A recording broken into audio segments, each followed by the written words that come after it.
Good afternoon and welcome. I'm Steve Jewell with CommunityGiving. We want to welcome you to today's webinar on Community Connections webinar series that we've been doing actually ever since the COVID crisis started. It's a way we've been able to stay in touch with the communities we serve, and we want to welcome you and thank you for joining us today. We're going to give people just a couple minutes to gather in the room here, and then we're going to get started. We have a wonderful speaker with us today, and we're glad that so many of you could join us. We have a number of people registered, and we'll just give everybody a chance to get into the room here.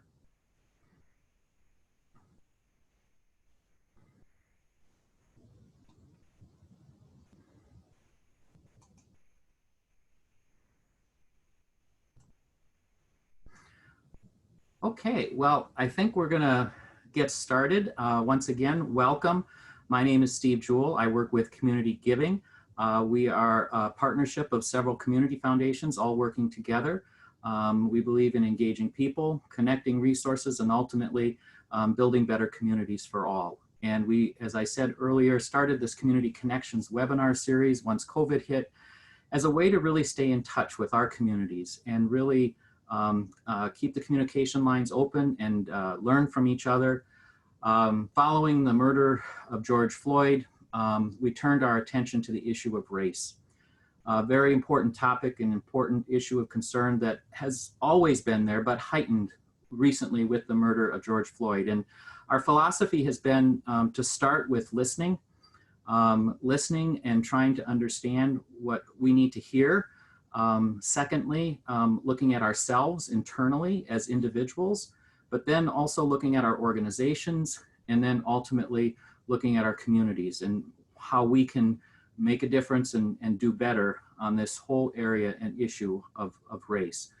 And so in that vein of continuing to listen, which we hope eventually also leads to action, we have a wonderful presenter to kick off our fall series. And many of you are familiar, especially in the nonprofit sector, of Commissioner Rebecca Lucero. She's been a fellow colleague in the nonprofit sector, and we're delighted to have her with us today. On January 3rd, 2019, Governor Walz and Lieutenant Governor Flanagan appointed Rebecca Lucero to serve as the Commissioner of the Minnesota Department of Human Rights. Born and raised in Albuquerque, New Mexico, Rebecca has spent her life fighting to end racism and transform policies to lead to structural inequalities. She strives to lead her life with an intersectional lens, honoring complex identities. Before her appointment as commissioner, Rebecca worked in public policy and civil rights law, working to create a more just and joyous world. She worked at the Minnesota Council of Nonprofits, Twin Cities Habitat for Humanity, and for U.S. Congressman Keith Eliason to change the law, systems, and structures that cause institutional inequities. As an attorney, she worked as a civil rights lawyer in private practice, as an administrative law judge, and for the Legal Aid Society of Minneapolis. Rebecca earned her bachelor's degree from Grinnell College and her law degree from the University of Minnesota Law School with a focus in employment law. Rebecca lives in Minneapolis with her partner and rescue dog, Taco. So with that, please join me in welcoming Commissioner Rebecca Lucero. Thank you so much for joining us today. Hi, good morning. Thank you so much for having me. Thank you for such a warm introduction there. I am just wanted to take a second before we dive into this topic to just say today for so many folks is the first day of school for distance learning. And I've been seeing all of these pictures everywhere of kids starting school, oftentimes in the home next to parents while you're also working. And I just wanted to start by sending a word of support, cheer, tremendous amount of love and patience to every single one of you who are caring for your family today, especially as school's starting. So it's a lot, and so we're dealing with a lot, and so I just wanted to take a second to honor that. Thank you for being here when everything's going on. So I am going to quickly share my screen and get a PowerPoint going here. So I'm hoping that in a second you'll be able to see this PowerPoint. Are you able to see that? Yep. Yes. Okay, great. I see a nod. Great. Thank you. Thank you. Um, and um, and so yes, a little bit about me. That was already a really great and warm introduction. So yep, I am the commissioner for the Department of Human Rights. We are a small and we are a mighty, or I was going to say nonprofit because that's gotten my bones right now. Small and mighty agency working on ensuring that every Minnesotan has access to a world where they can lead lives full of dignity and joy and free from discrimination. And this role has been one that's always incredibly important, or this team is incredible, and it's always been incredibly important. But right now, I know I can speak for the entire team when I say every single one of us is really honored to be able to do this work every single day. So if I can make this move here. Okay. So I already talked about our vision and our mission to create a world where everyone can lead lives full of dignity and joy. And we really have three main goals. Our first goal is to create a more equitable Minnesota. Our second is to create more inclusive culture. And third is to identify and eliminate discrimination. And so we do this work in a whole bunch of ways, but I would be remiss if I didn't, just take a second to look at what all is going on in Minnesota, and really just name these two pandemics that are going on at this exact same time right now. We have COVID-19 going on, which is having a real big disproportionate impact on communities of color. It's impacting everybody. The impact is disproportional. And then, of course, systemic racism. And I think these things are so deeply intertwined, and they reveal everything that's been going on for a very long time. And so this is a place where I've been able to spend a lot of time the past few months really digging into and working on. And if there's one thing that becomes very true is that the amount of work that needs to go on here is massive.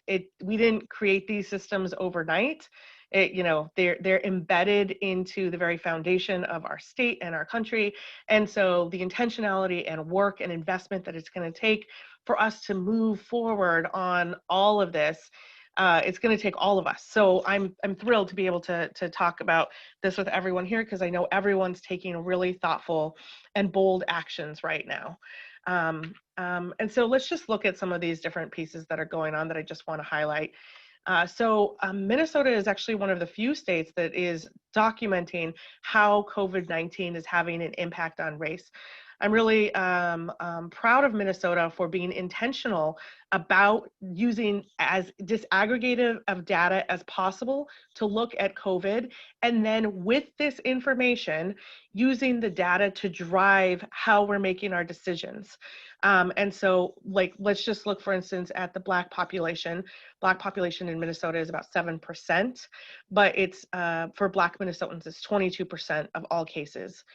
And so you can see the impact being substantially higher for Black Minnesotans. And so what that means then, and how we've changed the way we do things, is we've been really intentional about partnering with community groups on the ground to make sure we're getting the testing done in the right communities, to make sure that we're getting masks out, free masks, cotton masks to communities, so that we're addressing where we see real problems. This data is updated regularly, and on the slide it has where you can go to see this, as well as a whole lot of additional information to see how COVID is playing a role when it comes to race, and how that's part of this conversation. And of course, we can't talk about this conversation with talking about why this is. Of course, these health disparities have deep roots in racism. Take asthma as an example. Black people are more likely to live in communities with higher air pollution. So are Hispanic or Latinx people, and Black and Latinx communities also face lower income more regularly, live in households that have multiple generations in them, and all of these different things can, for instance, lead to higher risks, for instance, like in asthma. So On top of that, Black, Latino, and Asian Minnesotans have higher exposure to COVID-19. They're more likely to work in frontline jobs. These jobs are now considered essential. They always have been, but now they are essential. You know, healthcare workers are on the front lines, but they're not the only ones. Grocery store clerks cannot work from home. Bus driver can't work from home. You know, going to work, using public transportation, all of that increases COVID-19 infection rate, and it's having a disproportionate impact on communities of color.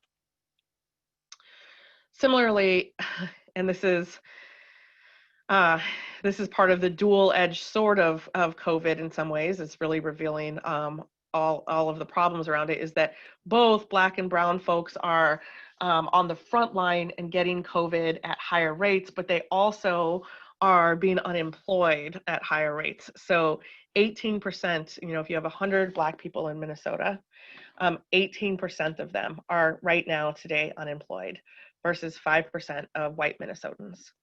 13% of American Indians. And so, again, all of these compounding factors of both increased risk and losing income. And with the lack of the federal government $600, it's having a huge impact on these communities right now.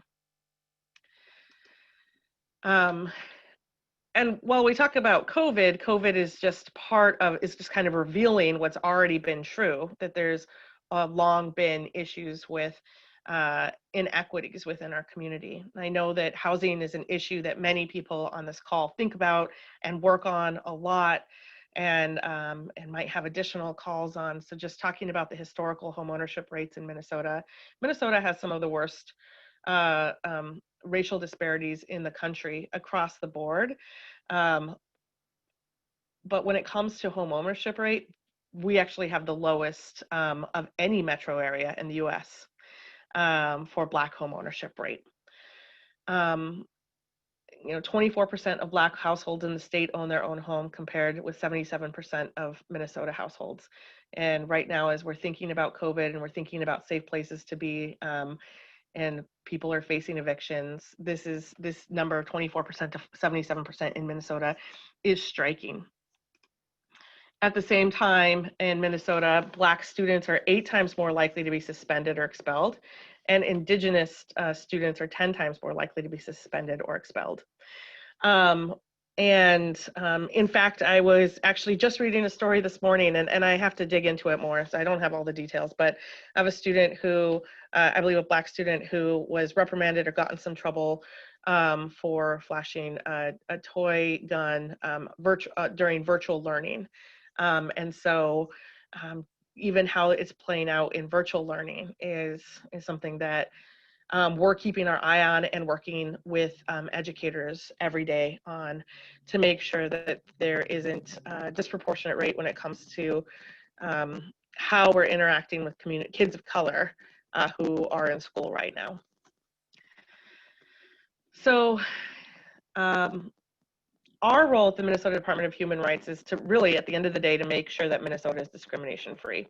And the Human Rights Act is a powerful tool we have in our state to help address systemic racism and discrimination. It's been in place for over 50 years now. And so for over 50 years, legislators in Minnesota have said, look, it's really important that we are taking care of and being intentional about creating a world where everyone can thrive. And so we want to make sure that we're not, where Minnesotans are not facing discrimination. The areas where we see the most kind of cases within our agency is around discrimination around disability, discrimination around sex, sexual harassment, and of course, discrimination around race. Those are the areas where we get the most amount of calls in those 3 areas. The area that we see the most number of calls in is also employment. Employment is the #1 area by far. It's like 65% of our calls are employment cases. Following employment, we have some housing cases and some education cases, but by far and away, employment cases are the biggest number of cases that we deal with every single day. Um, so we talked about the fact that we have a dual pandemic going on, and I would be remiss if I didn't spend just a moment talking about um, Mr. Floyd and the killing of Mr. Floyd. When Mr. Floyd was killed, the governor and lieutenant governor asked every agency, what is it that your agency can be doing to make sure that we live in a world where we're eliminating systemic racism and not actually propping it up? And we really got to stop making sure we're not propping it up. How can we make sure we're eliminating it? Our agency was ready to go. So I filed a commissioner's charge, a charge of discrimination against the Minneapolis Police Department and the city of Minneapolis. And I want to be really clear about what that was. And that's a charge of discrimination for 10 years of systemic discrimination based on race. It's not based on George Floyd specifically. There are other criminal investigations that are handling. This is more of what you would consider a pattern or practice case. So looking back at 10 years of discrimination. And since we, I think I'll say two things about this. Since we moved forward on this case, within a week of filing that charge of discrimination, I filed a temporary restraining order against the city of Minneapolis that immediately halted a bunch of policies and procedures, or implemented policies and procedures that needed to occur quickly. So I think the most well-known one is putting an end to chokeholds and neck restraints. In Minneapolis, until that temporary restraining order was put in place, under the guidelines, rules, and ordinances that were in place, a police officer could use chokeholds or neck restraints, even to render someone unconscious, is what the policies all said. And so with the temporary restraining order in place, we immediately put a stop to that. That was really important and exciting because it first and foremost implemented a policy change that community members have been asking for a very long time. It's also really important because in other, like when you think of Baltimore and Ferguson, it took 2 years, upwards of 2 years or more than 2 years to implement some of the changes through, at that point, a consent decree. We were able to implement some of these important changes within a week. And those changes right now are in place. Since then, you've also seen the mayor and police chief, as well as city council, move forward on other changes. For instance, not last week, but the week before last, I believe, the mayor and chief announced a change to their policies that aligned with the use of force policies. So how you use force and how you're supposed to be really intentional about trying to really do the least harm, first and foremost, and be accountable to that. And so the conversation is ongoing. Our investigation is ongoing, and that's going to take us a little bit of time to complete, especially since we're looking at 10 years. But, the second thing that I wanted to say is that we've received calls from cities, counties across the state and really across the country, but certainly across the state, that said, hey, so you're looking intentionally at Minneapolis, but I think this is an issue that we should be intentional about in our city as well, our town as well, our county as well. And to that I say, great. All of these issues, be it housing, police, all of these issues, we can be really intentional about asking what are the patterns and practices that are in place that may be leading to disparate impact, that discriminatory outcomes, and doing real harm to our communities, where we can change those policies and procedures. And so nobody needs to wait for an investigation to start making those changes. And in fact, I think all of us prefer when we're able to do as much as we can proactively instead of reactively. And so we're called to act all the time, and I think this is another call to act. So this is obviously a discussion that's going on across Minnesota, and I'm hoping that, I obviously have no idea what the outcome of our investigation will be in Minneapolis, but that it's something no matter what, that any city or town across the state and country can look at for some model ideas on everything from maybe some of the policies that were put in place with the TRO, which can be used right now across the state. You don't have to wait. You don't have to wait for the state to make some of those changes. You can do it yourself. To some of the really intentional work that we're doing around community building, community engagement, and really making sure that this work honors just the incredible amount of work that has gone on before by community members to come up with and determine the solutions that are right for community in a way that's been different than in the past. So that is ongoing, and I'm just going to switch back to kind of really looking forward, because of course the MPD case is one of many cases that we have, as I've mentioned. And this is just a bell hooks quote that I carry with me, and it talks about really being intentional internally and externally about the systems, and that awareness is just really central to the process of what bell hooks talks about is love as a practice of freedom, and building off of the works of Dr. King of building a beloved community with love at the center of it.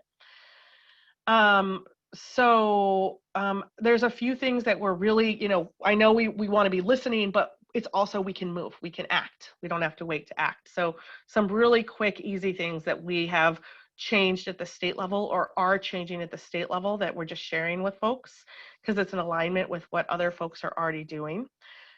So first and foremost, we have done everything we can to stop using the word minority.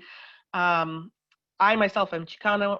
I'm from New Mexico. In New Mexico, we are majority minority. And so it's never been something that I've ever experienced, that phrase, until really I moved up to the Midwest and really saw that it's a really deficit-based term. And so there's been a huge effort to stop using that term. Reminding everyone, of course, to capitalize Black and Indigenous. Use Latinx and Hispanic because you want to really capture the generational shifts that are going on, because language is changing so quickly. And then just always being explicit about race, always asking questions like, does this sound like this is a partnership message, or does this sound like it's paternalistic? Who is this message centering?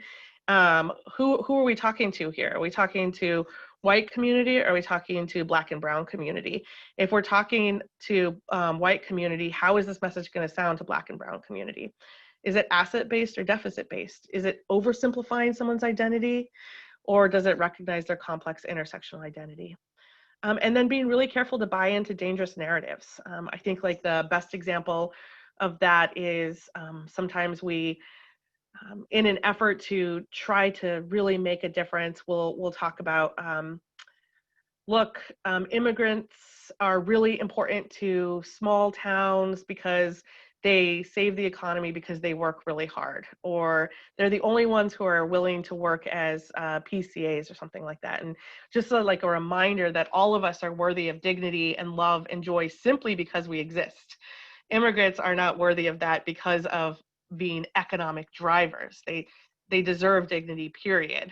And just so to be careful not to buy into the narrative like, well, what happens if somebody is no longer an economic driver? Maybe they become disabled. Maybe they're elderly. Do they no longer deserve that dignity and joy? What about me? I personally am not an immigrant, but is my value as a woman, as a professional, as a partner only tied to my economic status? No, I also, although I don't always believe this, but I also deserve dignity simply because I exist. And so just being careful not to buy into dangerous narratives and to, I don't know, always be spreading community joy and love as much as possible, especially in these times. The last thing I just really want to always encourage everyone to think about is, when did you become aware of how race and ethnicity or Indigenous identity impacts you? Just really take some time to think about that. Was it when you were very young? Was it when you were in college? When did you even become aware of race, much less how it impacted you? So for me, I really became aware of my race when I was in a different school than I had originally been in. And so I think I was in 4th or 5th grade, and I started getting teased a lot for using the word leche, which means milk in Spanish. I had no idea that it was a Spanish word. To me, it was just a word like sofa or couch that you use interchangeably. And I didn't understand what I was even getting teased for. And so that's like a real first time where I became aware of my identity as a Chicana woman, and then saw it starting to impact me in different ways. So as you become aware of, as you're just aware of that, then I think that helps you think of how to act differently. And how to relate to these conversations. So that is a really important question to always be asking yourself as you're having these conversations too. I think that about covers what I had planned to talk about today, but I'm really hoping that there can be more conversations in the questions. And let me see if I can, oh good, screen sharing has stopped. Okay, great. Well, Commissioner Lucero, we do have some questions in the queue for you. So thank you for sharing what you started us off with. And so the first set of questions is really going to be about terminology. And we've had a few folks genuinely and curiously ask the questions, if you could clarify for us, what does Latinx mean or Latinx mean? And also, instead of using the term minority, do you have recommendations on terminology? Should we be using BIPOC or marginalized community is what the question is. Oh my gosh, those are such good questions. Yeah, and language is changing so quickly, and so even just always being aware of how language changes. So first off, I would be explicit about race. So if you mean Black, say Black. If you mean Indigenous, say Indigenous. If you mean Black and Indigenous, say both. If you mean Black, Indigenous, people of color, say that. Don't say BIPOC. That's a term that's, I mean, again, we're not trying to, that's in term to be intentional about actually saying Black, Indigenous, people of color. Don't just say BIPOC, because then again, we're still not saying race. We're saying things like a diverse person or a marginalized person. I mean, say it. If you mean Black, say Black. And then I think I really want to caution. I really appreciate the question about. Oh, I see that it moved to the answered question. Marginalized communities. Okay, be really careful when using marginalized because it lacks context. So if you're using marginalized, always use context. Why is this community marginalized? So instead of using the term minority, should we use marginalized communities? Nope, use Black if you mean Black, brown if you mean brown. But you can say Black people are marginalized in housing because of, redlining that prevented folks from being able to buy housing, which leads to. And so you're providing that context in place so that it isn't like those marginalized people over there. It's again calling out the system that creates the disparities. So call out the system and talk about and say race when you use it. Latinx. What does Latinx mean? Okay, so first off, Latino, Chicano, Hispanic. These are all, identity around Latino culture is complicated because, of course, there's many different ways. You can be from Cuba, you can be from Mexico, your family could have been here for a few generations, you could be newly here to the country. So Latinx is just Latino, but what it is, it's the X is a non-gendered way of saying Latino. So the X in the Spanish language, we use a lot of words that are both gendered both as male and female. Even this table is gendered.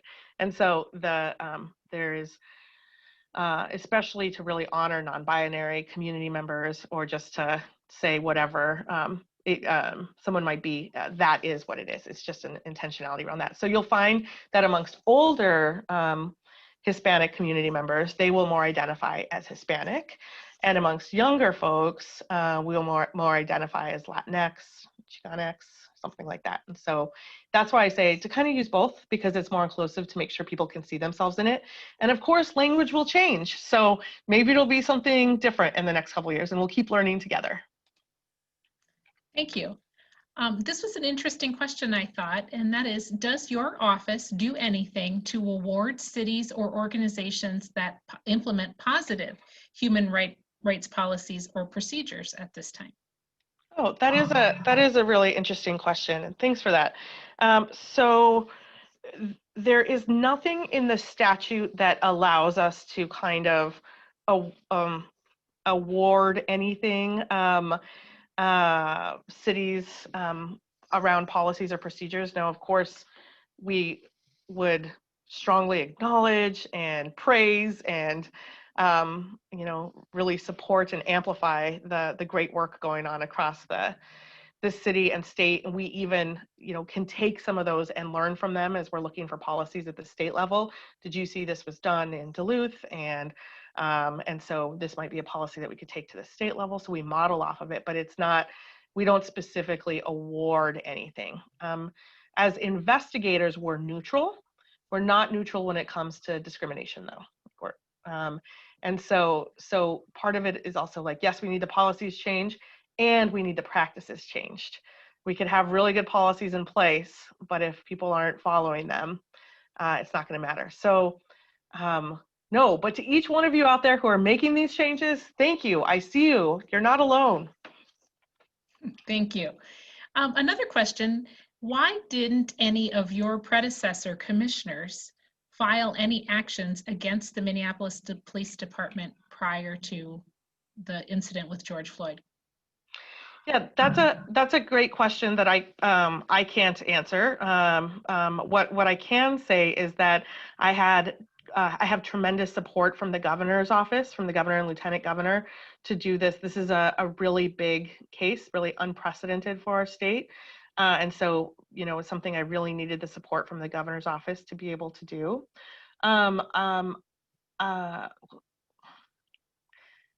You know, I can also say that, you know, like Commissioner Lindsay, who came before me, was facing like 30% cuts, like somewhat regularly, just complete, you know,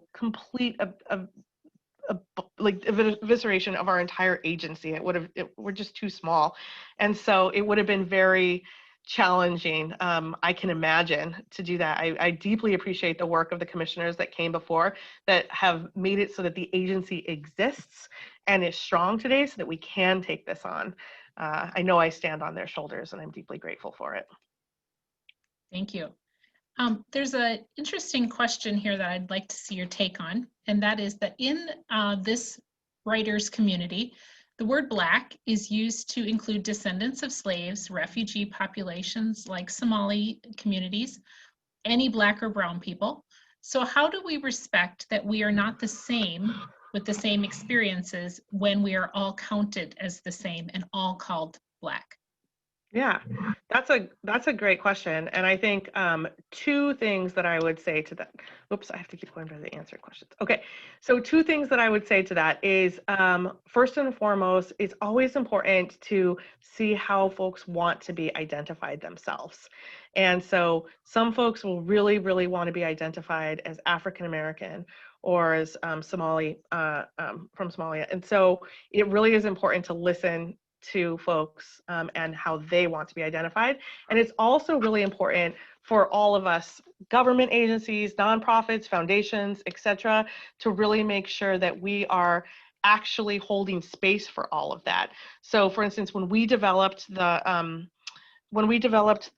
part of the Community Resiliency and Recovery Work Group, we developed the demographic form to be used for all community testing, and it says Black, and then there's like 15 different things underneath that, so people can really see themselves and self-identify.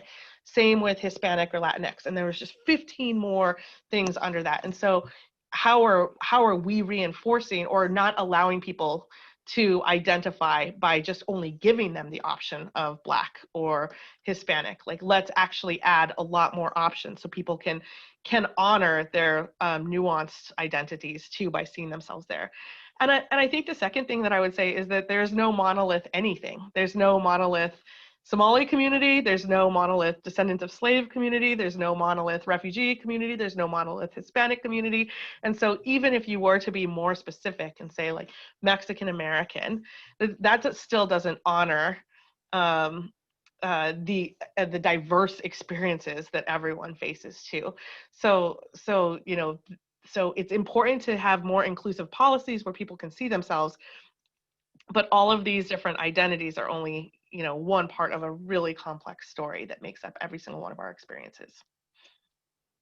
You may be able to see this now, Commissioner Lucero, but it also has a follow-up question about your advice as a woman of color about how to engage in conversation, to ask people about their history and how they'd like to be identified.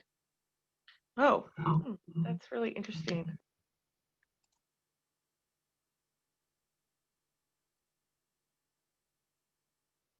So I think there's a few different places, like certainly in our forms and applications and anything formal. I think we want to always keep it simple by having like 4 boxes, or we say, oh, we need to follow the census and follow their same. Nope, you don't. So for those kind of more formalized things, really be intentional about creating for the purpose of being inclusive, being as providing as many options as possible. And today we're talking about race, but that's true of sex, sexual orientation, gender, all of it, to really make sure that people can see themselves on these forums. And so, but you know, one-on-one with people, that's so interesting, because never ever have I think I gone up to anyone and said,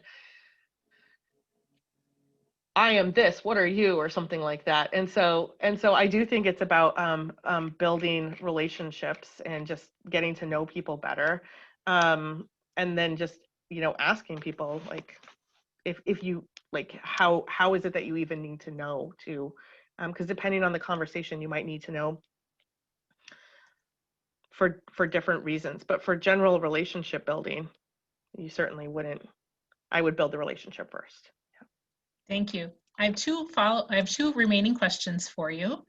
The first is, in order to help be a change agent, who does one report to when we see people who are being discriminated against in our community? Yeah. So if you believe that somebody has been discriminated against because of a protected class status, such as race, disability, you should always encourage them to contact the Department of Human Rights directly, because they will need to be the ones who decides to move forward with the charge of discrimination if they can. That's not always the case. People don't feel comfortable, or maybe you might see something like somebody scream it as an Asian person. You know, we hear lots of stories about that around COVID-19, and it's not necessarily something that you know the person on. And so you actually can report that directly to the Department of Human Rights through our helpline, or on our, we have a form that you can fill out. Maybe you see a swastika painted on the side of a garage, and you want to take a picture of that and send that to us so we can be aware of it and track to see if there's a pattern going on somewhere. You can report that right to us. And so our discrimination helpline is 1-833-454-0148. Otherwise, the easiest way is to just do it through the form. And I'm going to put the form, well, I'm going to try to post it in the chat. Hopefully it'll work. Yeah, it should work. There you go. That sounds great. So the last question I have for you today is, what practical steps do you think could be taken by community foundations, and I would insert, or community nonprofits, to impact systemic racism in greater Minnesota? Yeah. Boy, that's the everything question, right? And so so first and foremost, I do think it's really important that every single one of us is doing all the learning that we can, and recognizing that all of us have a lot of learning to do at all times. And so reading all the books you can, attending all the seminars you can. And so that's important. But then within your own organization, I think it's really important to develop an intentional practice of asking all of those questions that I asked, that I proposed at the end of the PowerPoint. Like, Does this, how does this message sound? Who is this centering? Are we using asset-based or deficit-based language? If we're developing a policy or looking at something within our own organization, like let's say something like cleaning the kitchen, right? We're all cleaning the kitchen. We take turns. This is in the future when we get back to be in person with each other. We all take turns cleaning the kitchen.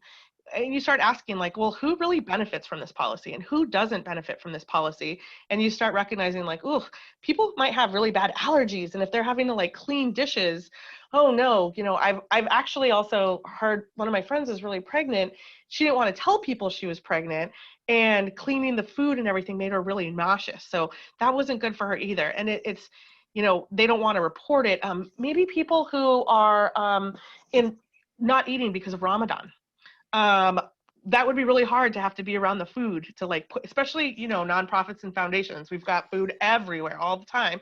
And so this policy that you have in place that on its face looks neutral and friendly, everyone's part of cleaning the kitchen. We're all part of this community. Isn't that beautiful? If you just start teasing it and tearing it apart, you're like, ooh, we might want to be more thoughtful to people who are pregnant, thoughtful to people who are fasting due to Ramadan, and let's come up with a new policy. And so just start asking those questions all of the time. Who is this benefiting? Who is this not benefiting? How is this benefiting people of different races? How is this benefiting people of different disabilities? How is this, and holding space and intentionality around each of those. And then I think most important is people are so afraid of getting it wrong that we don't try things. Like we just want to keep listening and learning and listening and learning and listening and learning. And to that, I would say, stop it. Act, make a change. If it's not quite right, we make another change. If it's not quite right, we make another change. But let's not be timid to act. I think that sometimes getting it right is just another form of white supremacy in some ways. It just doesn't exist. We've got too much to do, and we don't have to be perfect. We can move. We just can't be timid around these issues. And so I think that's something really important that all of us can be doing, is not afraid to act and be okay and humble with the fact that we're going to get it wrong and that it's going to be okay. So. Well, thank you so much, Commissioner. We have so appreciated listening to you and continuing some of our learning and our aspirational thinking about getting on the practice field and actually trying some things while we learn. So I appreciate that. I'm going to turn it over to my colleague Carl Samp from the Brainerd Lakes Area Community Foundation, who will do some wrap up. And Commissioner Lucero, before I do that, we have seen lots of asks about whether or not we can get the slide deck. Sure, So, you're more than welcome to it. Yep. We will get the slide deck to everyone and send it out with the link to all participants as soon as we can. And Carl? I just really want to thank you for having me today, and thank you everyone for all of the work that's been going on. Take care of yourselves. Thank you. You as well. Thank you, Commissioner Lucero, and please extend your gratitude to Taylor and Tessa, your staff. They were wonderful to work with and helping to get this set up, so thank them as well. So we just want to let everyone to know that we're still taking applications for our response funds, and you can contact your local executive director from your community that you see on the sheet here today to find out more information, or just go to our website at www.communitygiving.org/COVID-19, and you'll see the list of response funds on there for additional information. And on that same site, if you go to the down towards the bottom, you'll see all our complete collection of webinars that we have, and you can watch those, or just again go to our website and do /CommunityConnections, and you'll find those. So again, thank you to all of you for participating, and Commissioner Lucero for making an appearance with us today and sharing. Steve? Yes, I just want to also say thank you to the Commissioner as well. And up on the screen, you will see the resources that Carl just noted. We do have a number of the webinars, if you missed any, that we've had a number of people ask about, and they all were recorded, and you can go back and view them. Also, we really, really want to hear from you, your thoughts, your ideas of other things that you'd like to see. Email us at info@communitygiving.org. We appreciate your feedback and ideas for speakers or topics for discussion. Please feel free to send us your thoughts and ideas. Also, you know, about listening and learning and helping us all develop our own better understanding. You can find a number of resources that people have shared with us at the Idea Center, ideacenter.communitygiving.org.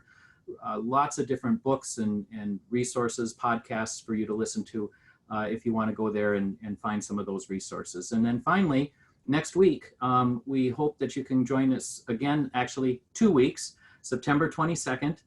The topic is inclusion in the workplace, and we're going to be featuring Chet Bodine, who's with the Minnesota Department of Employment and Economic Development, DEED, and he will be talking to us about inclusion in the workplace and how we can all do better in this particular area. Thank you again for joining us.